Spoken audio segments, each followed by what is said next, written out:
बच्चे मुझसे पूछ रहे हैं कि सर ऐसा क्या बवाल चीज लेके आए हो जिसका इतना प्रचार कर रहे हैं। तो हाँ बच्चों, ये एक बवाल चीज है। और ये बवाल है उन सभी बच्चों के लिए जो फिजिक्स जानना चाहते हैं, फिजिक्स में इंटरेस्ट रखते हैं, फिजिक्स को पढ़ना चाहते हैं। फिजिक्स क्या है ये दिलो दिमाग में बार बार ये बातें गूंज रहा है। उन सभी के लिए सच में ये एक बहुत ही बवाल चीज है। एक्चुअली हुआ क्या कि जब मुझे फिजिक्स पढ़ना था, मुझे फिजिक्स में रुचि हुई, तो मैंने सोचा कि यार फिजिक्स का सबसे बेस्ट किताब कौन सा है जिसमें सब चीज हो, उसको ढूंढ के पढ़ा जाए। बहुत सारे बुक मिला, यूनिवर्सिटी फिजिक्स मिला, पढ़ा, सब कुछ किया। फिर मिला कि यार सबसे बेस्ट टीचर क्या है, वो उसका टीचिंग स्किल क्या है, किस प्रकार से वो पढ़ाता है। मैं उसको देखूंगा कि मैं अपने टीचर जो भी मुझे पढ़ाया करते थे, मैं उनके पूरे टीचिंग स्किल को ही कॉपी कर लेता था, मैं उन्हीं प्रकार से पढ़ाने की चेष्टा करता था। तब जब ये मैं कर रहा था, तब मुझे लगा कि यार सबसे बेहतरीन टीचर कौन है पूरे यूनिवर्स का, मतलब पूरे अर्थ का, ठीक है, पूरे ग्लोब पे सबसे बेहतरीन फिजिक्स को एक्सप्लेन कौन कर रहा है, उस चीज को पकड़ा जाए। तो मैंने लेक्चर मुझे मिला फेनमैन का लेक्चर, ठीक है। फिजिक्स पे फेनमैन का लेक्चर जो है वो अभी भी एक बवाल चीज बना हुआ है। कुछ लोग जानते होंगे, बहुत सारे बच्चे नहीं भी जानते होंगे। तो मैंने उससे पढ़ा, देखा और समझा। और जब मैंने समझा तो मुझे लगा कि क्यों ना इस चीजों को बच्चों को भी समझाया जाए। मैं अपने ढंग से इन चीजों को एक्सप्लेन करने की कोशिश करूं, क्योंकि हर बच्चा वहां तक नहीं पहुंच रहा है। तो मैं उसको और सिंप्लीफाई करके उसी प्रकार का कोई चीज आप लोगों के लिए करूं। तब ये कोर्स बना। देखो फेनमैन का जो पढ़ाने का तरीका था, वो एग्जाम्पल के थ्रू एक्सपेरिमेंट करके चीजों को बताते थे। अगर मैं भी ऐसे बता दूंगा तो ये कोर्स बहुत बड़ा बड़ा हो जाएगा। तो जो वो एक्सपेरिमेंट करते थे वो तो आप गूगल करोगे तुरंत आपको यूट्यूब पे मिल जाएगा, विजुअलाइजेशन तो उसका हो जाएगा। उस कॉन्सेप्ट को, उसको कैसे समझना है, कितना डेप्थ जाना है, इन सब चीजों को समझने की हम लोग चेष्टा करेंगे, ठीक है। वीडियो को सिंपल रखेंगे, लेक्चर को। ऐसा नहीं कि मैं बहुत ज्यादा बल्कि बनाने जा रहा हूँ, क्योंकि अगर पूरी उनके कोर्स को अगर हम लोग कवर करने लगे तो वो बल्कि बन जाएगा, तो वो भी नहीं करना, सिंप्लीफाई भी चीजों को रखना है। तो चलिए ज्यादा समय नहीं गवाते हैं और स्टार्ट करते हैं चीजों को। क्या है भाई चीज? तो कहता है, क्या हो अगर हर चीज आपकी धड़कन से लेकर ब्लैक होल तक छोटे से छोटे नाचते हुए पार्टिकल में बदल जाए। तैयार हो जाइए, हम रिचर्ड फिनमैन के लेजेंडरी ओपनिंग चैप्टर को डिकोड कर रहे हैं, जहां फिजिक्स सिर्फ सीखी नहीं जाती बल्कि जी जाती है। चलिए एटम्स में मोशन के साथ उसकी जिज्ञासा को जानते हैं। आज की इस वीडियो लेक्चर में ये भी जानेंगे कि फिनलैंड में किस प्रकार से चीजों को रखा है, ये लेक्चर किस प्रकार से होने वाला है, क्या व्यू है, जो टीचिंग स्किल भी इसमें इस्तेमाल हुआ वो क्या है। उन सब चीजों को भी चर्चा करते हुए हम लोग आगे बढ़ेंगे, ताकि जो टीचर्स हैं उनमें भी अगर वो भी वीडियो देख रहे हैं तो उन्हें इम्प्रूवमेंट हो, उनके टीचिंग स्किल में इम्प्रूवमेंट हो। इसका भी हम लोग ध्यान रखेंगे इस लेक्चर में। तो स्टार्ट करते हैं फिनमैन रेडिकल टीचिंग फिलॉसफी से। जो विजुअलाइजेशन यहाँ पे दिया गया, उसको आप दिमाग में इस पिक्चर को बनाने की चेष्टा करना है आपको, उसको मैं नहीं बताने जा रहा। ये बस एक विजुअल है कि किस प्रकार से प्रदर्शनी करके एनिमेशन के थ्रू पढ़ाया था। अगर वैसे करने लगे तो लेक्चर लंबा होगा, तो उसको आपको दिमाग में विजुलाइज भी करना है। अगर नहीं भी करते हैं, करेंगे तो और ज्यादा बेहतर ढंग से ये लेक्चर मजेदार हो जाएगा आपके लिए, अगर वो पिक्चर अपने दिमाग में आप बना लेते हैं। मैं चाहता तो यहाँ पे पिक्चर डाल सकता था, पर इसके लिए मुझे बहुत ज्यादा वर्क करना पड़ेगा, ठीक है। मैं क्या करता हूँ कि कम से कम समय में अधिक से अधिक कंटेंट आप तक पहुंचाना चाहता हूँ। कहता है कि अधिकतर कोर्सेज स्टूडेंट्स को इंक्लाइन प्लेन में उलझा देते हैं और असल जादू रिलेटिविटी और क्वांटम फिजिक्स को छिपा देते हैं। जो असली मजा है, जो होता है क्वांटम फिजिक्स में है, रिलेटिविटी में है। पर सच बताओ, क्या 11th 12th में तुमने इसका नाम भी सुना था? तो जो इंटरेस्टिंग बनाने वाला है कि बच्चे में जिज्ञासा पैदा करो, वो खुद जानने की कोशिश करे, उसके दिमाग में खुद चलना शुरू हो जाए, फिजिक्स में इंटरेस्ट बढ़ना शुरू हो जाए। मैं हर वक्त कहता हूँ बच्चों कि बताओ, आइंस्टीन को E equal to M C square किसने पढ़ाया था? आइंस्टीन को E equal to M C square किसने पढ़ाया था? बताइए। कि न्यूटन ने न्यूटन लॉ ऑफ मोशन किस बुक में पढ़ा था? मैं बार बार कहता हूँ कि आपका गौतम बुद्ध को ज्ञान किसने दिया था, कौन गुरु थे उनके? इन्होंने खुद ज्ञान अर्जित किया था। तो ज्ञान आपके अंदर है, बस उसे ढूंढ कर निकालना है, ऐसा विवेकानंद कहते थे। यही बात यहाँ पे फेहमन भी कहना चाहते हैं कि कोर्स को इंटरेस्टिंग बनाइए, जिज्ञासा वाला बनाइए, ताकि लोगों को या बच्चों को एकदम जादुई सूझने ना लगे। जैसे आज अगर इसी एलईडी बल्ब की चर्चा की जाती है तो आपके लिए नॉर्मल चीज है, लेकिन सोचो जब पहला बल्ब जला होगा तो कितना क्यूरियोसिटी रहा होगा लोगों में, यार क्या हो गया, कितना बड़ा जादू हो गया। अगर आज जो चीजें आप अपने नंगी आंखों से नहीं देख रहे, जो चीजों के बारे में आज आप नहीं जान रहे हो, अगर उस फिजिक्स की आपसे से मुलाकात कराई जाए तो आपको एक जिज्ञासा बनेगा कि यार ये बवाल चीज क्या है, और खुद आप उसमें इसमें इंटरेस्ट लेने लगिएगा।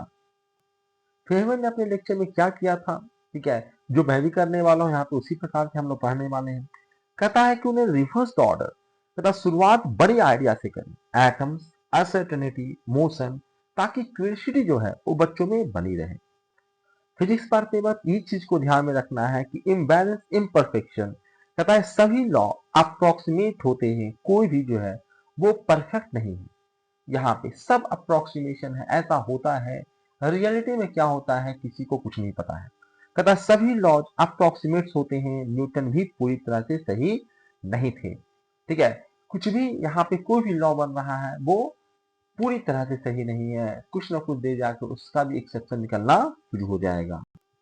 इनका कहना था कि am at the most intelligent student, सबसे तेज बुद्धिमान स्टूडेंट को टारगेट करो, लेकिन उन्हें भी पहली बार में सब कुछ समझ नहीं आना चाहिए, ठीक है। आपको क्लास में पढ़ाना है, जो टीचर है या मैं जो पढ़ाने का तरीका अपनाने जा रहा हूँ यहाँ पे, वो या मैं अपनाता भी हूँ, ठीक है, क्योंकि मैं पहले से ये कर रहा हूँ।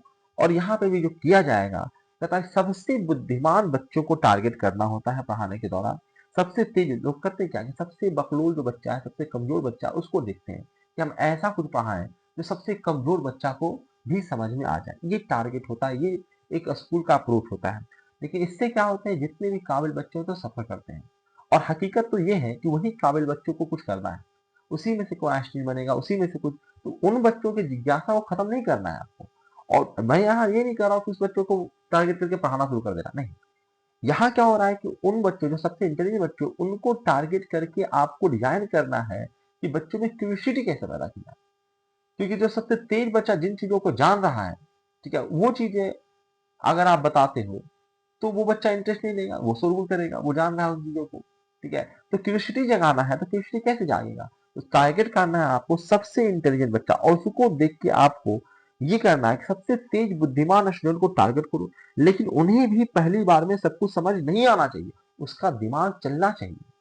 मैं ये कह रहा हूँ कि आदमी सोचते हुए बस, अरे यार कैसे कर दिया, ये कैसे हो गई भाई, ऐसा जिज्ञासा बच्चों में बनना चाहिए। अब ये मत करना सर फिजिक्स पढ़ा रहे हो क्या लेक्चरबाजी कर रहे हो। देखो, मैं अधिकतर लोग यहाँ पे वही आए होंगे जो पहले से फिजिक्स जान रहे हैं, ठीक है। जो नए आज बच्चा है उसके भी फायदा होगा क्योंकि हम पूरा फिजिक्स पढ़ने वाले हैं, लेकिन अप्रोच पहले समझ लें, क्योंकि जो टीचर भी यहाँ पे आए हैं वो भी समझे कि बच्चों को कैसे पढ़ाना है और किस प्रकार से स्टेटमेंट जो है वो लेक्चर में बच्चों को गाइड कर रहे हैं, किस प्रकार से पढ़ा रहे हैं। चलिए कुछ बेसिक हम लोग फिजिक्स इस चैप्टर में पूरा उसी प्रकार से कर रहे हैं। सबसे पहला चैप्टर हम लोग एटम पढ़ना है और वहां तो हम धीरे धीरे पहुंचेंगे। कह रहा है कि chapter 1 deep dive, master the essential. तो सबसे पहले जो अपना इंट्रोडक्शन बुक का देते हैं उनमें वो बताते हैं फिर मैं कि इंट्रोडक्शन द साइंटिस्ट प्लेग्राउंड।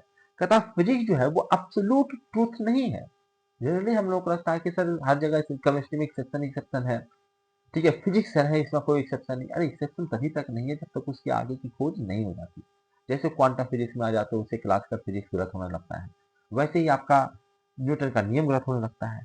कहना यह है कि अगर एग्जाम्पल की बात करें तो कहता है मास हमेशा कांस्टेंट लगता है, लेकिन जब आप 90% स्पीड ऑफ लाइट पर पहुंचते हैं तो सब बदल जाता है, ठीक है। लगता है कि मास कांस्टेंट होना चाहिए, आप पढ़ भी लेते हो कंजर्वेशन ऑफ मास, आप पढ़ भी लेते हो कंजर्वेशन ऑफ मास, ठीक है।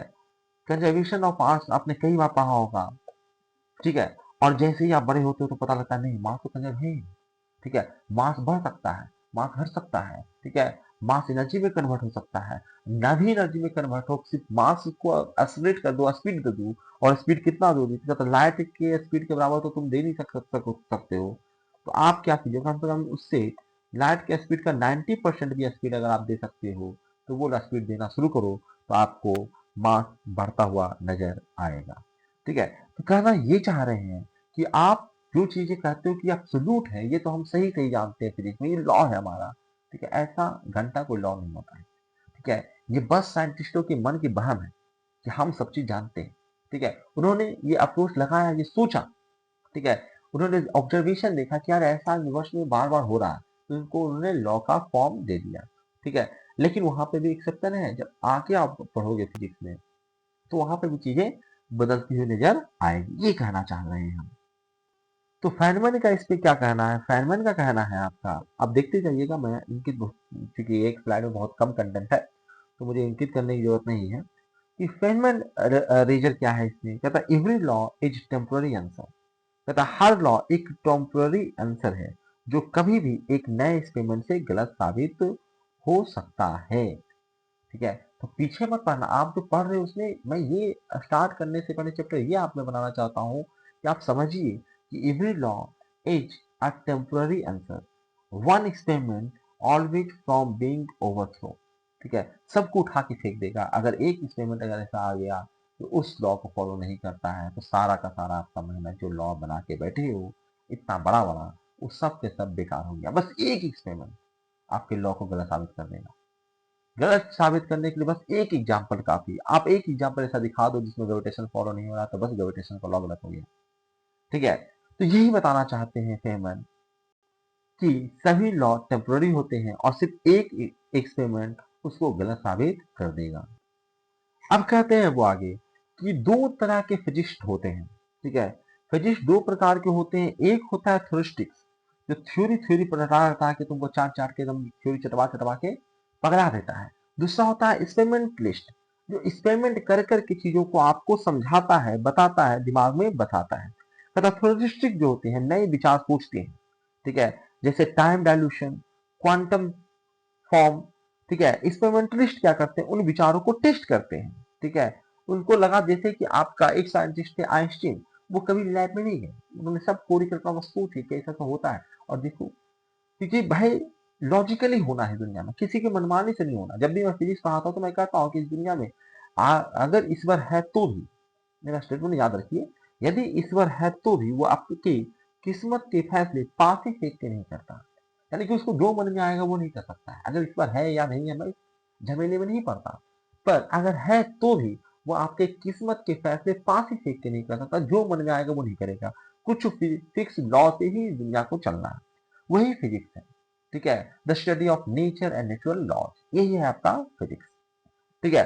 तो मैं ये कहना चाहता हूँ कि आइंस्टीन ने क्या किया, आइंस्टीन ने बहुत सारे ऐसे लॉ दे दिए जो उस वक्त संभव ही नहीं लोगों को लगता था, लेकिन आज वो सभी सारी चीजें एक्सपेरिमेंटली प्रूफ हो रहा है, ठीक है। तो कुछ ऐसे साइंस फिजिस्ट होते हैं जो बस थ्योरिस्टिक होते हैं, थ्योरी देते हैं, ठीक है। और कुछ ऐसे होते हैं जो एक्सपेरिमेंटली उसको चेक करते हैं कि वो सही बोल रहा है या गलत बोल रहा है। जैसे आइंस्टीन की इक्वेशन को आपने कई लोग गलत साबित करने की कोशिश में लगे हैं, कई लैब में या कई जो आप पीएचडी का कोर्स लेते हो उसमें अपना जो प्रोजेक्ट लेते हो वो इसी पर लेते हो कि यह जो हम आइंस्टीन के इस लॉ को गलत साबित कर देंगे, ठीक है। हो या ना हो लेकिन हम सोचते हैं, यानी जो साइंस क्या है या साइंटिफिक साइकिल जो है वो क्या है। द साइंटिफिक साइकिल कहता है कि सबसे पहले आप एक्सपेरिमेंट करते हैं, ठीक है, उसके बाद इमेजिनेशन करते हैं, कुछ होता है सामने। कुछ लोग तो भैया थ्योरेटिकली क्या होता है, मैथमेटिकली उसने देखा कि 2+2 आ रहा था, भाई कैलकुलेशन करते गए, कोई रिजल्ट आया उसके सामने, कहता 4, यार 2+2 4 होता है, मतलब 2 पेन रख देंगे और फिर 2 पेन रख देंगे तो 4 आना, 4 को 2 पेन आ जाना चाहिए, ठीक है। तो बैठे बैठे इस चीजों को कर लिया थ्योरेटिकली, एक्सपेरिमेंटली करके नहीं देखा कि 2 पेन और 2 पेन को अगर हम एक साथ रख देंगे तो 4 पेन हो जाएगा। अभी तो ये छोटा सी चीज लग रहा है, लेकिन वो बैठे बैठे वहां पे कर लिया जो चीज एक्सपेरिमेंटली इसने किया ही नहीं, क्योंकि मैथमेटिक्स वो जान रहा है कि ये दुनिया कुछ फिक्स लॉ को फॉलो करता है। अगर हम उस फिक्स लॉ पे एक कोई मैथमेटिक्स बना ले और उस मैथमेटिक्स जो भी रिजल्ट देगा वो यूनिवर्स को फॉलो करना पड़ेगा, ठीक है, क्योंकि वो फिक्स लॉ को फॉलो कर रहा है। तो हमने उसी जैसे F equal to M A बनाया, हमारा किसी ने कहा कि फोर्स जो होता है वो मास इंटू एक्सेलरेशन के बराबर होता है, तो मैंने अगला स्टेप लिख दिया a equal to F by m. और मैंने अभी तक एक्सपेरिमेंट मैंने नहीं किया है, मैंने करके नहीं देखा है, ठीक है। हमने बस ये लॉ हमको दिया था किसी ने, हमने अपने से ये फॉर्मूला बना लिया मैथमेटिक्स को इधर उधर करके, और हमने इससे अनुमान लगाया कि अगर 10 न्यूटन फोर्स लगाया जाए ठीक है, 2 kg के ऑब्जेक्ट पर तो उसका एक्सेलरेशन उसको मिलेगा 5 मीटर पर सेकेंड स्क्वायर। ठीक है, तो हमने क्या किया जी, कहता हमने एक्सपेरिमेंट नहीं किया, करके नहीं देखा कि 100 न्यूटन का फोर्स लगाएंगे 2 kg ऑब्जेक्ट पर तो क्या सोल्यूशन आएगा। हमने पहले ही बता दिया कि भविष्यवाणी ही नहीं है, भविष्यवाणी है ना, ये क्या है, भविष्यवाणी है, हमने पहले ही बता दिया, ये तो फिजिक्स है। ठीक है, हम मैथमेटिकल लॉ बनाते हैं, पहले हम डिवीजन बनाया हमने, ठीक है, हमने मल्टीप्लिकेशन बनाया, ठीक है, फिर लॉ को लिखा कि भाई किस लॉ से दुनिया चल रही है। उस लॉ के बाद उस मैथमेटिक्स को हमने टेढ़ा लगा करना शुरू शुरू किया। जिस प्रकार से मैथमेटिक्स को आप चेंज कर सकते थे, जो भी हमारे पास मैथमेटिक्स था उस प्रकार के ऑपरेशन उस पर किया। ठीक है, और जो रिजल्ट आया वो रियल में रिजल्ट होना है। यूनिवर्स को वही चीज फॉलो करना है जो हमने यहाँ पर रिजल्ट लाया है। यानी कि 100 न्यूटन का फोर्स लगाओगे, 2 kg का ऑब्जेक्ट होगा तो उसमें 5 मीटर पर सेकेंड स्क्वायर का ही एक्सेलरेशन आना है। ठीक है, ये है मजेदार फिजिक्स, ये है फिजिक्स का जादू, ये फिजिक्स का पावर है। ठीक है, लेकिन कहता क्या है कि सर जो ये एक्सपेरिमेंटल प्रोसेस होगा कैसे। ठीक है, तो साइंटिफिक साइकिल जो है उल्टा चलता है, ऐसे नहीं चलता है कि आप थ्योरेटिकली काम कर लो उससे। कहता है जनरली जो जनरल तरीका है वो होता है कि सबसे पहले एक्सपेरिमेंट होता है, सबसे पहले क्या होता है, एक्सपेरिमेंट होता है, और एक्सपेरिमेंट जो रिजल्ट दिया उस पे आप इमेजिनेशन करना शुरू करते हो। मतलब जैसे हमको समझ ही नहीं आया क्या बोल के कि सबसे पहले एक्सपेरिमेंट किया, यानी कि सेब को गिरता हुआ देखा। ठीक है, सेब था और उसको गिरता हुआ देखा, किसने देखा, न्यूटन ने देखा।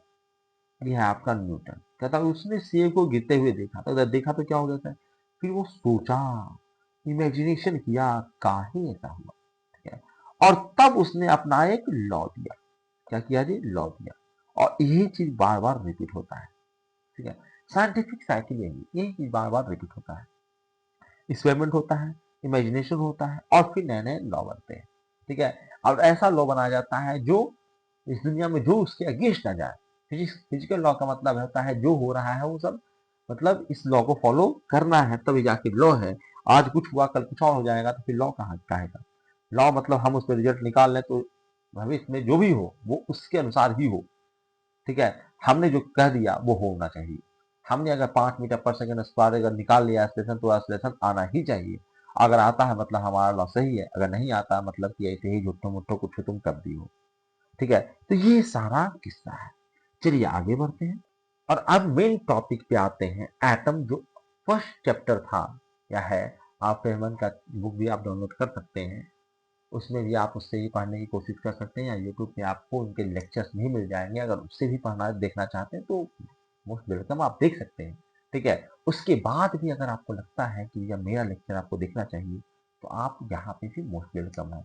बस चैनल को सब्सक्राइब कर लीजिए, बेल आइकन को क्लिक कर लीजिए, वीडियो को लाइक कर दीजिए और अपने दोस्तों के साथ इसको शेयर कर दीजिए। ठीक है, ताकि अधिक से अधिक लोगों को ये फायदा मिले, क्योंकि ऐसे ही लुक छुप के पढ़ने से काम नहीं चलेगा। जब आप शेयर करते हो तो वो भी दिखता है, उसके भी दिमाग में क्यूरियोसिटी उत्पन्न होती है, उसका भी दिमाग चलता है, वो भी क्वेश्चन आता है, फिर क्वेश्चन पूछता है। ठीक है, तब जाके कुछ बनता है। ठीक है, और ये बातें मैं यहाँ पे बताऊंगा कि क्या है फिजिक्स। ठीक है, फिजिक्स ये नहीं है कि नया नया रूल और लॉ जान ले या फिर नया आंसर हमको मिल जाए, नहीं, क्वेश्चन पूछना ही फिजिक्स है। क्वेश्चन दिमाग में आना चाहिए। क्वेश्चन न्यूटन के दिमाग में आया कि सिर नीचे क्यों गिरा, तभी जाके आगे का फिजिक्स बना, नहीं तो आगे का फिजिक्स नहीं बनता। ठीक है, तो ये है सही क्वेश्चन पूछना ही फिजिक्स है। इसीलिए अधिक से अधिक दोस्तों के साथ इसको शेयर करिए ताकि उसके भी दिमाग में कुछ क्वेश्चन आए और वो आपसे पूछे। अगर आपके पास जवाब है तो ठीक है, नहीं है तो आपका दिमाग उस जवाब को ढूंढेगा। अगर रियलिटी में कहीं पर जवाब है तो मिल जाएगा, नहीं है तो आप नया ही लॉ पैदा करोगे। ठीक है, ऐसा क्यों हुआ तो आप सोचोगे और आंसर तो आपके पास है। ठीक है, क्योंकि सब चीज आपके सामने हो रहा है, फिजिक्स आपके सामने हो रहा है। ठीक है, तो आंसर पहले से आपके पास है। जैसे न्यूटन के पास था फिर नीचे क्यों गिरा, इसका जवाब न्यूटन के पास था, किसी के पास है, हर किसी के पास है। नीचे गिरा मतलब कि कोई ना कोई फोर्स होगा जो उसको खींच रहा होगा, तो इसी का नीचे आया होगा ना। ठीक है, ये कूदो जैसे उछलते हो नीचे आ जाते हैं, इसका मतलब नीचे कोई हमको खींच रहा है, ये आपके अंदर खुद ही जवाब है उसका। ठीक है, कोई ऐसा नहीं है कि न्यूटन का होना जरूरी था, न्यूटन को पहले ये सवाल आया, सवाल आना जरूरी है, आंसर तो आपके पास पहले से है। ठीक है, तो चलिए अब शुरू करते हैं। कहता है क्या है ये सर, कि matter is made of atoms. Matter matter कोई भी मैटर है वो किस चीज से बना हुआ है जी, कहता है एटम से बना हुआ है। कहता है प्रूफ ऑफ एटम, तो एटम्स को अगर जानने की कोशिश करें तो कहता है आइंस्टीन का ब्राउनी मोशन एक्सपेरिमेंट। कौन सा? आइंस्टीन का ब्राउनी मोशन एक्सपेरिमेंट्स, जहां पुल एंड ग्रेन का रैंडम मोशन एटॉमिक थ्योरी को साबित करता है। ठीक है? ये बताता है कि जो मैटर होते हैं वो छोटे पार्टिकल से बने होते हैं, एटम से बने होते हैं। ठीक है?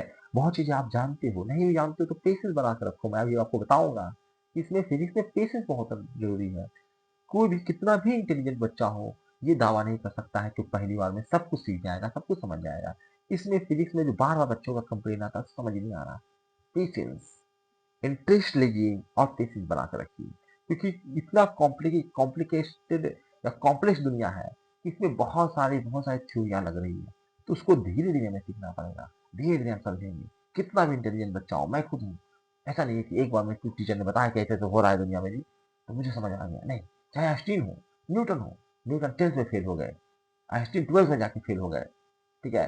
तो ये ऐसा नहीं है कि कोई कितना भी इंटेलिजेंट लोग है तो उसको सब चीज पता लग जाएगा या सब कुछ समझ आ जाएगा। ठीक है? या एक बार में उन चीजों को समझ जाएगा, ऐसा कुछ नहीं है। तो आप लोगों को परेशान होने की जरूरत नहीं है। अब हम लोग चर्चा करते हैं scale of atom. Scale of atom की हम बात करते हैं कि एटम कितना बड़ा है, कितना छोटा है। छोटा है तो कितना छोटा है। ठीक है?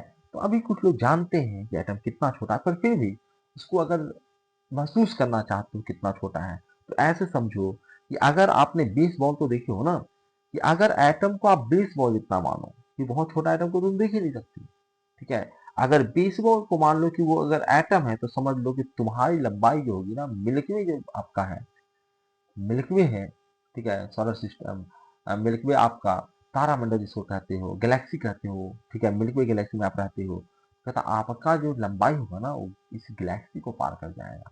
यानी आप जो होगे वो मिल्की वे के आकार का हो जाओगे, अगर हर एक एटम जो होगा वो बेसबॉल जैसा हो जाएगा। तो समझ लो कि एटम कितना छोटा है। तुम अपने आप को समझ लो कि पूरा गैलेक्सी हो और एक बेसबॉल है इस गैलेक्सी में। ठीक है? जो बेसबॉल आपको दिख रहा है तो वो है एटम। ठीक है?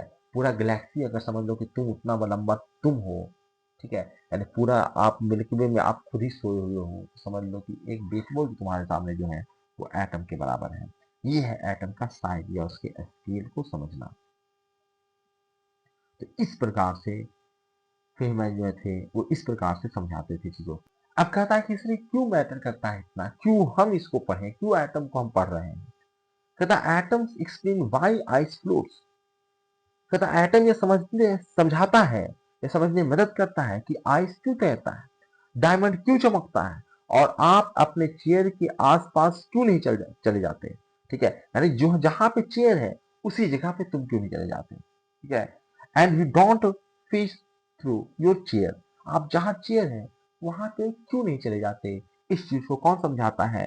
ये एटम का थ्योरी आपको समझाने वाला, ये चैप्टर समझाने वाला। एक बार और जान ले कि ये जो फेमन का थ्योरी है, ये जो लेक्चर है वो थ्योरेटिकल है, थ्योरेटिकल ज्यादा है, यानी फिजिक्स की अंडरस्टैंडिंग के लिए है, न्यूमेरिकल प्रैक्टिस के लिए इसके लिए नहीं है। ठीक है? उसको हम अलग से करेंगे। ठीक है? ये फेमन का पहले आप अंडरस्टैंडिंग बढ़िया हो जाए। ये लेक्चर जो है वो पूरी दुनिया का सबसे बेस्ट लेक्चर माना जाता है थ्योरेटिकल के लिए। ठीक है? न्यूमेरिकल के लिए नहीं, और यहाँ पे थ्योरेटिकल चलेगा भी, न्यूमेरिकल प्रैक्टिस हम लोग फिर बाद में करेंगे। ये जो है जेई है या नीट है, उसके लिए हम लोग न्यूमेरिकल प्रैक्टिस बाद में कभी करेंगे। ठीक है? पहले हम लोग फिजिक्स जो जिज्ञासा है लोगों में, फिजिक्स क्या है, कैसे दुनिया चल रही है, फिजिकल लॉ क्या है, उन सब चीजों को पहले समझने वाले हैं। चलिए आगे देखते हैं। कहता है कि एटॉमिक प्रोसेस, कहता है एवरीथिंग इज मोशन। ठीक है? जितना कुछ भी है इस दुनिया में सब मोशन में है, सब मोशन कर रहा है, एवरीथिंग इज मोशन, सब मोशन। कहता है जैसे जैसे गैस की बात करें तो गैस में जो एटम है ना, अगर तुम मेला वेला में देखते हो कि ये वो लगा रहता है जिसका बच्चा लोग ऊपर ऊपर कूदते रहता है। ठीक है? चल के चदरा जैसा काला चदरा लगा रहता है जिसका बच्चा उछलते रहता है।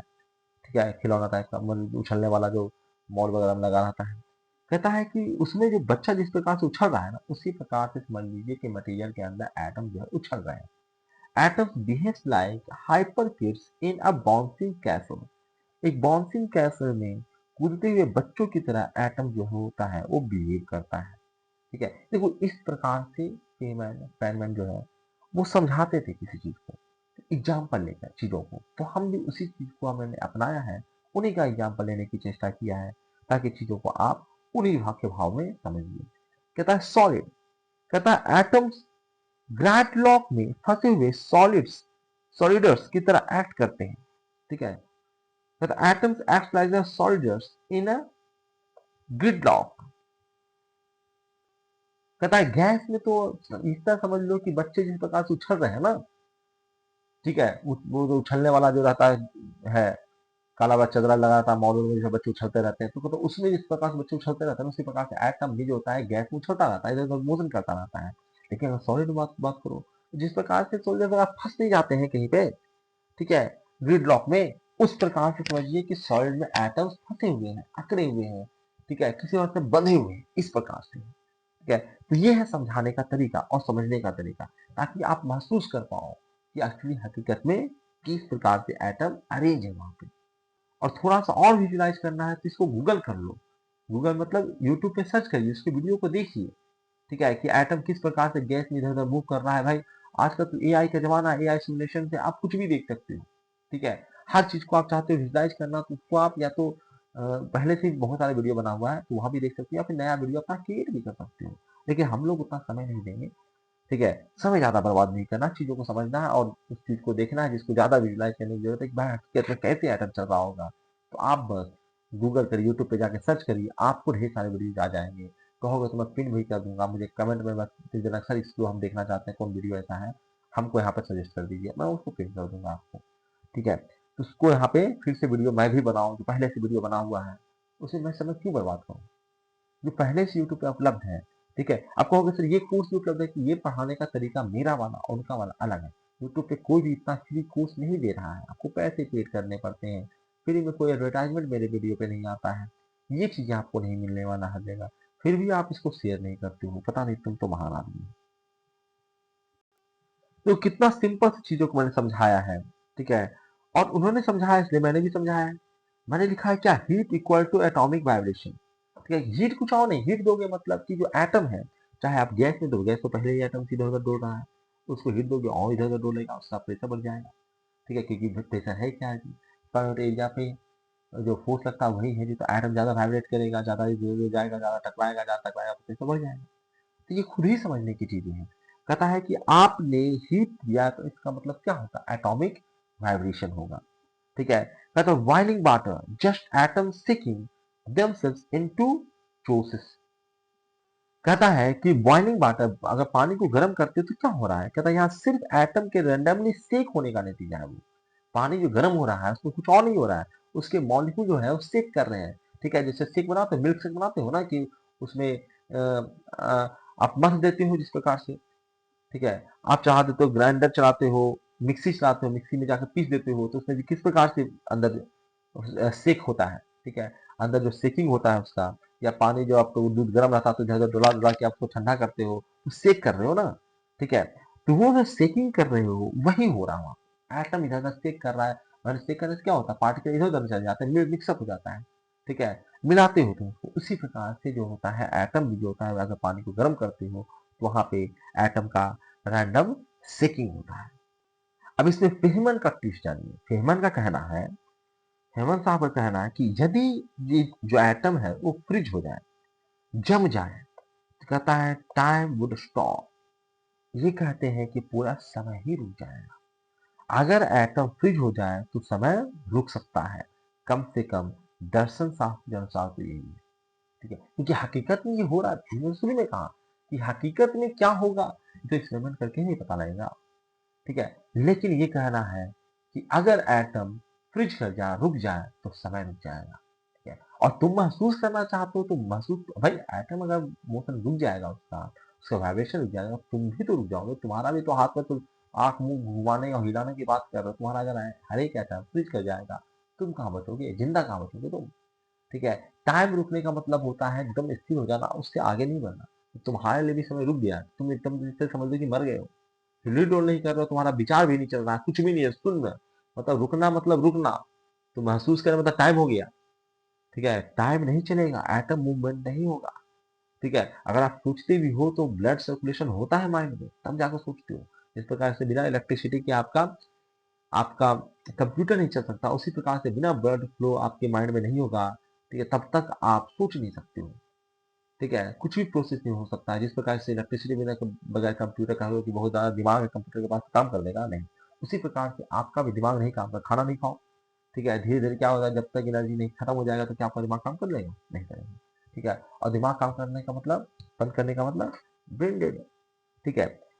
तो ये इनका कहना है, फेनमैन का फेनमैन का कहना है कि अगर एटम फ्रीज कर जाता है, समय रुक जाएगा।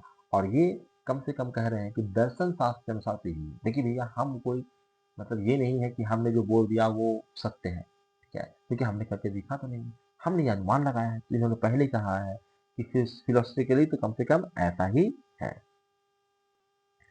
अब केमिकल रिएक्शन को फेमस समझाते हैं बहुत अच्छे तरीके से। कहता है केमिकल रिएक्शन क्या है, मैं बात करें तो इसमें रीअरेंजमेंट होता है, नॉट क्रिएशन। इसमें रीअरेंजमेंट होता है, किसी प्रकार का कोई क्रिएशन नहीं होता किसी चीज का केमिकल रिएक्शन में।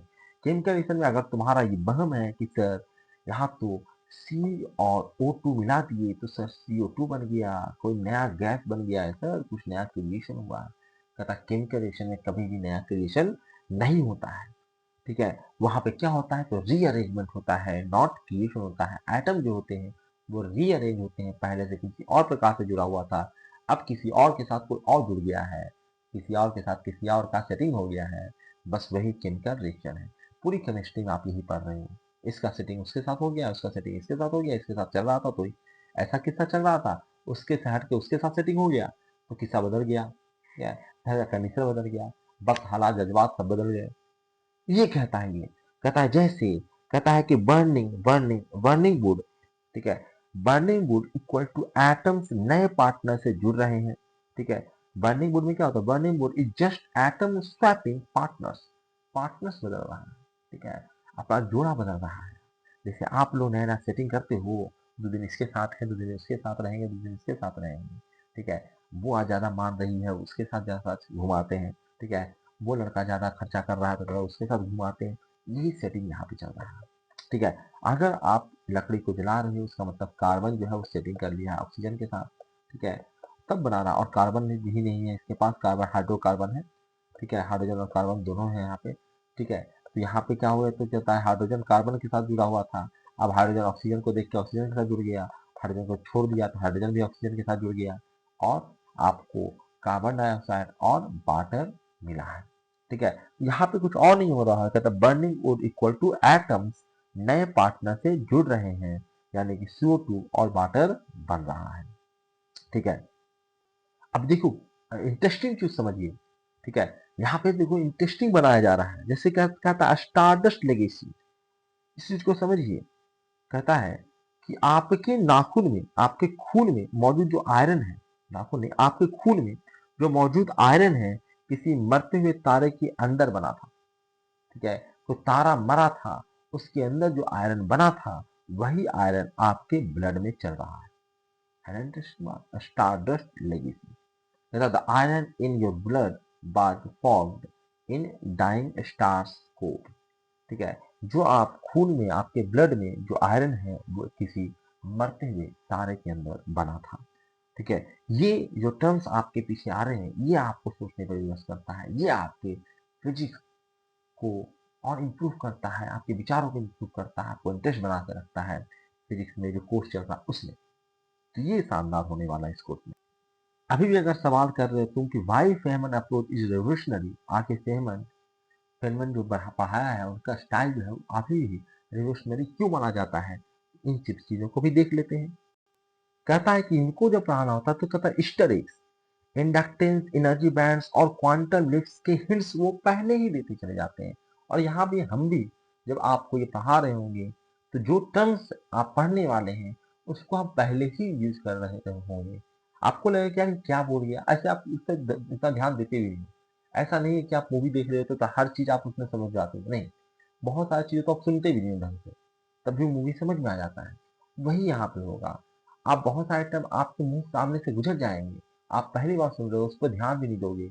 यही होता है दिमाग के साथ, जो चीज आप पहली बार सुनते हो उसको स्किप मार देता है दिमाग, ठीक है। और यही कारण मैं कहता हूँ कि कोई भी नया चीज अगर आप सीखते हो तो 100% आप समझ जाओगे, ये संभव ही नहीं है कि चाहे कितना भी इंटेलिजेंट ब्रेन रहे वो 100% पूरी चीजों को एक बार में समझ ले, ऐसा संभव नहीं है।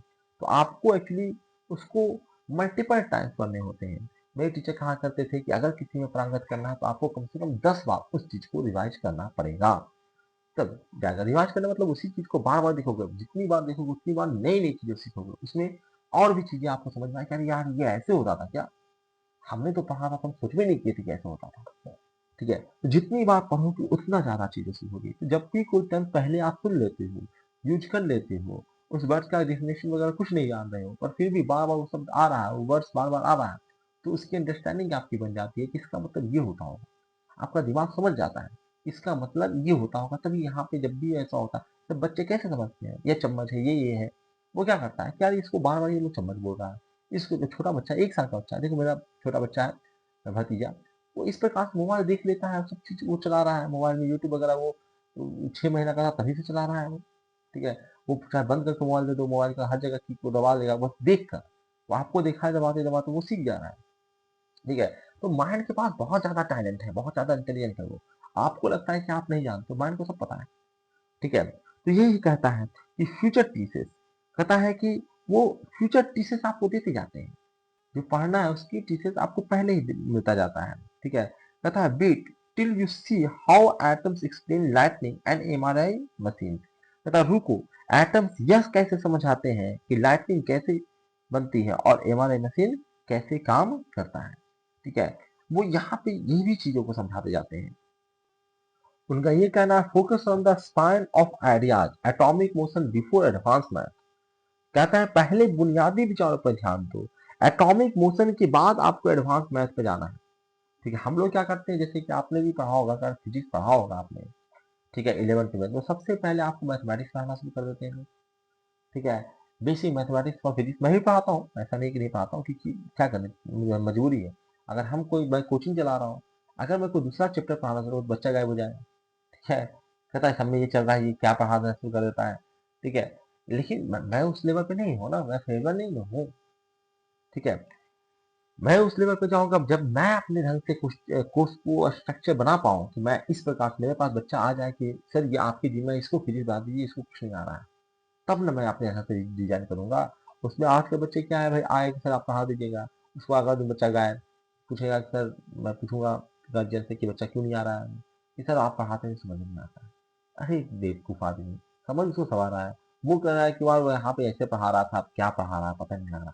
तो पहले क्या कहा, अरे तू बैठेगा तब समझ में आएगा ना।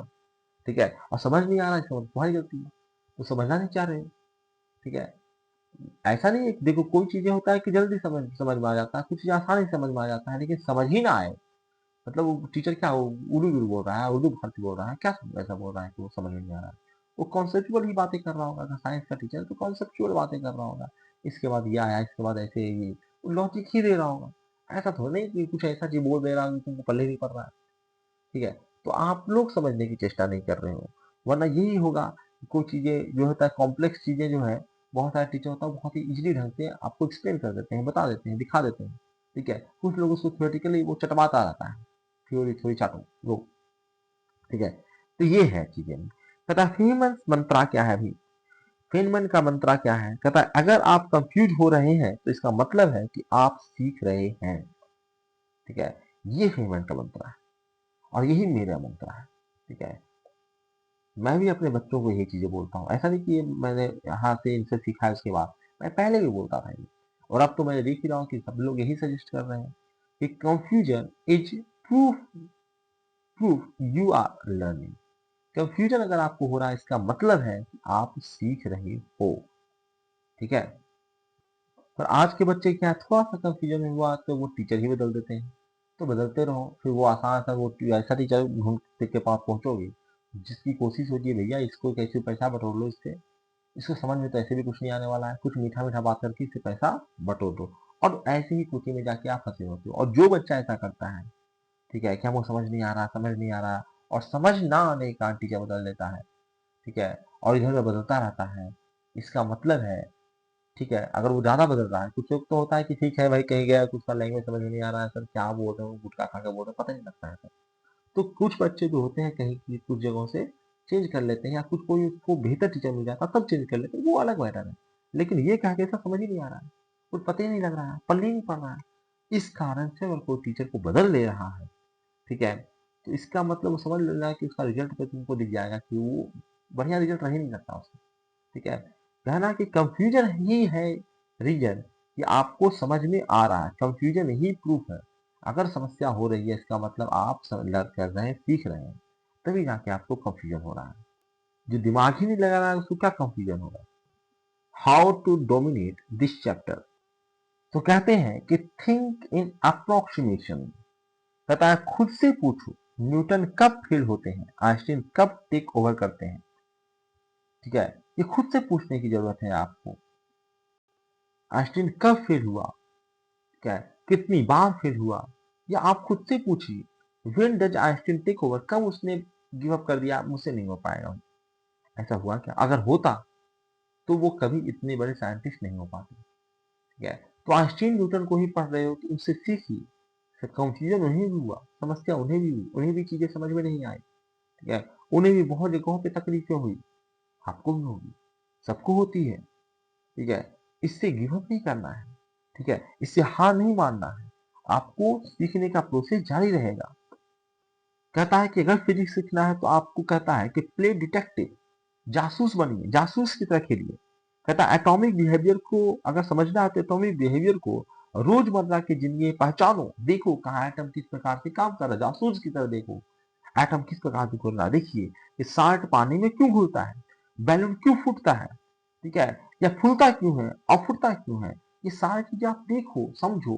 ठीक है, कहता है why does salt dissolve, why do balloon pop, क्यों बैलून फूट जाता है, ये चीजों को आप देखिए और समझिए। इम्बैरेंस रॉन्ग, कहता है गलत साबित होने से मत डरिए।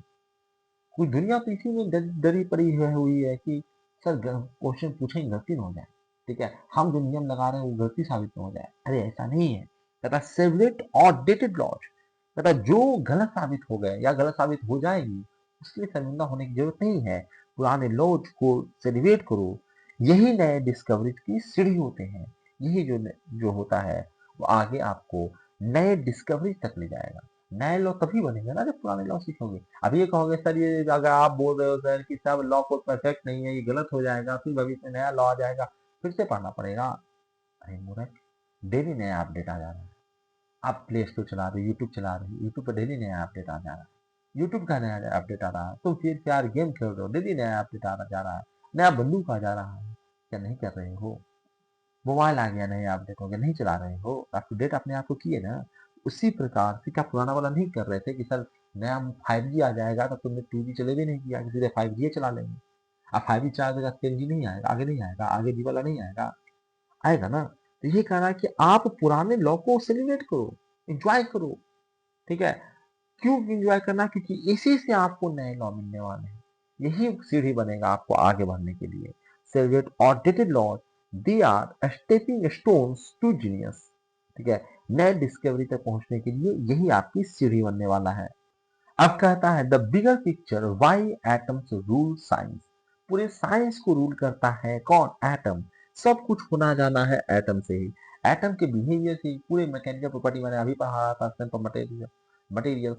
ठीक है, या फिर मैंने स्ट्रेंथ ऑफ मटेरियल्स पढ़ा रहा था, सोमवार पढ़ा रहा था, उसमें मटेरियल साइंस के आए थे, मटेरियल साइंस में मैंने मैकेनिकल प्रॉपर्टी के लिए एटम को जिम्मेदार पढ़ाया है। ठीक है, अभी मेरे सामने स्ट्रेंथिंग मैकेनिज्म चल रहा है।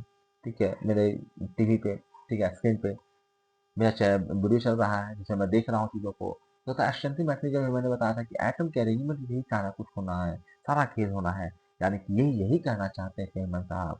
ठीक है, कि एटम जो है वो रूल करता है साइंस, पूरी साइंस को रूल करने वाला कौन है जी, कहता है एटम है। कहता है कि उसी चीज को हम समझेंगे। And fine science, chemistry, reactions, biology, DNA और एस्ट्रोनॉमी, स्टार फॉर्मेशन, इन सभी का आधार जो है वो एटॉमिक डांस है। और यही तो कारण है कि कहा जाता है कि दुनिया डांस कर रही है, क्योंकि यही डांस है आपका। ठीक है, यूनिफाइंग, ठीक है, साइंस केमिस्ट्री, या केमिस्ट्री के रिएक्शन हो गए, बायोलॉजी में डीएनए हो गया, या एस्ट्रोनॉमी में स्टार फॉर्मेशन हो गया, ये all relay on atomic dance. ये सभी क्या है, ये तो एटॉमिक डांस के आधार पे ही हो रहा है। अगला कहता है फिलोसफिकल पंच। फिलोसफिकल पंच कहता है एक सिंगल क्वांटम फिगर गैलेक्सी बना सकता है या उन्हें खत्म भी कर सकता है। ठीक है, एक सिंगल क्वांटम फ्लिकर। कहता है क्वांटम फ्लिकर क्या है, तो कहता है यही तो देखने वाले हैं। ये तो टर्म आपके सामने फेंका गया है ताकि आपका दिमाग चलते रहे, घूमते रहे, क्या है ये, किस प्रकार से। कहता है एक सिंगल क्वांटम फ्लिकर कहता है क्या कर सकता है, बड़े बड़े गैलेक्सी को बना सकता है और बड़े बड़े गैलेक्सी को खत्म कर सकता है। यही कहते हैं ना शिवा, यही है शिवा।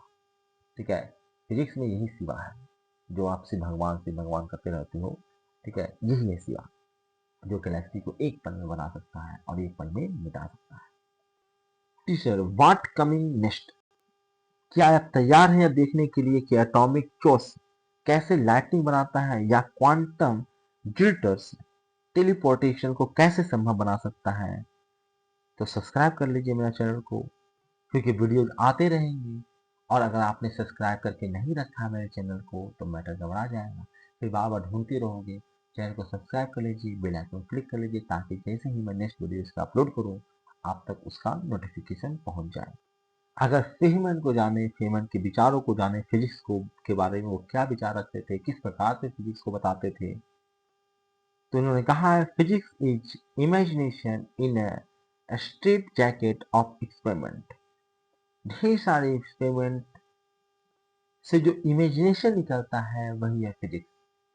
ढेर सारे तुमने एक्सपेरिमेंट किया, लगातार एक्सपेरिमेंट किया और देखा कि ये चीजें बार बार हो रहा है और उसको तुमने लॉ में ढालने की कोशिश किया, तो वही लॉ जो है वो फिजिक्स है। जो इमेजिनेशन तुम्हारा आया उस एक्सपेरिमेंट के बेसिस पे, वही जो है वो फिजिक्स है। आगे फिजिक्स को समझाने के लिए कहता है physics is like a sex. Sex sex तुम लोग अच्छे से जानते हो, बताने की जरूरत नहीं है। कहता फिजिक्स भी एकदम बिल्कुल सेक्स जैसा है। कहता क्यों सर, ऐसा क्यों बोल रहे हो आप। कहता sure it gives a particular result, ये निश्चित रूप से रिजल्ट देगा। अगर सेक्स करोगे तो रिजल्ट देगा। ठीक है, but that's not why we do it. ठीक है, लेकिन इसके लिए हम इसको नहीं करते। ठीक है, फिजिक्स को हमसे, फिजिक्स में भी है कि अगर ये करोगे, ठीक है, आपको रिजल्ट मिलेगा। ठीक है, लेकिन इस रिजल्ट को पाने के लिए हम नहीं करते। ठीक है, ये कहना चाहता हूं मैं। अब ये आपका क्वेश्चन है, कॉल टू एक्शन आपको पता ही है। आपको वीडियो को लाइक करना है, चैनल को सब्सक्राइब करना है। ठीक है, अपने दोस्तों के साथ इसको शेयर करना है। फिर इसका हम नेक्स्ट वीडियो इससे भी इंटरेस्टिंग, यहाँ पे सिर्फ इंट्रोडक्शन इंट्रोडक्शन इंट्रोडक्शन चला, फिजिक्स चला।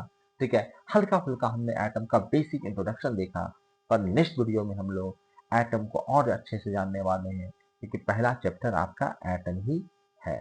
ठीक है, एटम में जो भी चीजें हैं वो सारी चीजें को हम लोग एक एक वीडियो लेक्चर में जानेंगे। तो इस वीडियो लेक्चर में इतना ही था। बहुत बहुत धन्यवाद आप लोगों का। इसे इस वीडियो को अपने दोस्तों के साथ शेयर करना बिल्कुल मत भूलिएगा।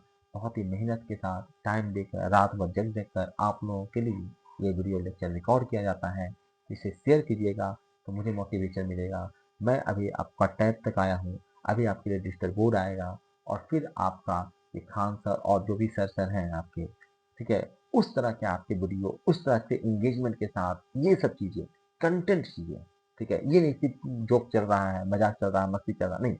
मेरा पढ़ाने का तरीका अलग है, जानते ही हो। मैं कंटेंट डिलीवर करता हूँ। ठीक है, लेकिन उसको और इंटरेस्टिंग ढंग से कैसे डिलीवर किया जाए, इस पे मैं काम करता हूँ और धीरे धीरे मैं उसके आगे बढ़ रहा हूँ। आप लोग बस हमसे जुड़े रहिए।